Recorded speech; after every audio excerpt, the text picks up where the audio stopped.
The last thing his father ever told him was simple: don't build a life you'll need to escape from.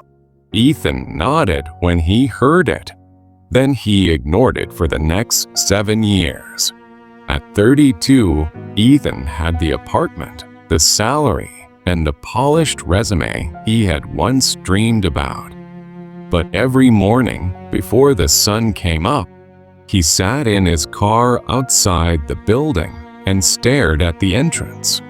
He was tired before the day even began. His father had been a mechanic in a small Ohio town. He never owned a new car or wore a tailored suit. He knew how to fix broken things: engines, fences, old radios. Sometimes, when Ethan was younger, he even seemed to know how to fix a bad day without saying much. When Ethan received his first major job offer, his father looked proud. Later, in the garage, he said, "Money can give you choices, son. Just don't let it choose your entire life." Ethan laughed.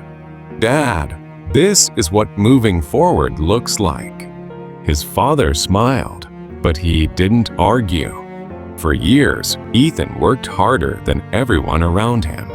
He answered emails at midnight. He canceled dinners. He missed birthdays. When his girlfriend, Claire, asked him to take a weekend off, he promised they would do it next month. Next month became next year.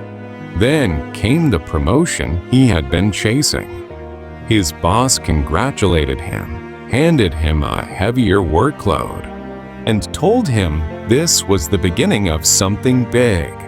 That night, Ethan opened a bottle of wine alone in his apartment. He looked around at the expensive furniture, the unopened books, and the photographs he had stopped taking. For the first time, he wondered when his life had become a waiting room. A week later, his father called. "Come home this weekend," he said. "I made too much chili." Ethan almost said no. He had a presentation on Monday and 3 deadlines waiting for him. But something in his father's voice made him pause. "Okay," Ethan said. "I'll be there." He arrived Saturday afternoon. The garage looked exactly as he remembered it: tools on the wall, an old radio near the window, and the smell of oil mixed with coffee. His father was sitting on a wooden stool, holding a small metal box. "What's that?" Ethan asked. "Your mother's," his father said. "I found it in the attic." Inside were old photographs, handwritten recipes, and a faded note. Ethan picked it up carefully. It was written in his mother's handwriting. "Don't wait until life becomes unbearable before you change it." Ethan read the sentence twice. His father watched him quietly. "I should have listened to you," Ethan said. His father shook his head. "I never wanted you to live my life. I only wanted you to make sure the life you chose still belonged to you." Ethan looked down at the note. "I don't even know what I want anymore." "That's not the worst place to be," his father said.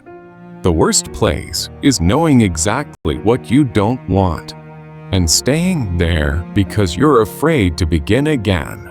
Ethan stayed for dinner. They talked about ordinary things: the neighbor's noisy dog, the broken heater, a baseball game from years ago. Yet for the first time in a long time, Ethan didn't check his phone under the table. Before Ethan left, his father handed him the metal box. "Take it," he said. "Your mother kept reminders of the things that mattered. Maybe you need one too." Ethan placed the box on the passenger seat and drove back to the city. On Monday, he walked into his boss's office and asked for a serious conversation. He didn't quit dramatically. Instead, he asked for a different role, set working hour boundaries, and began repairing the parts of his life he had neglected. He called Claire and apologized not with promises, but with a plan. He started visiting his father every other weekend. Some people at work said he was losing ambition. Others asked why he seemed calmer. Ethan never found the perfect answer.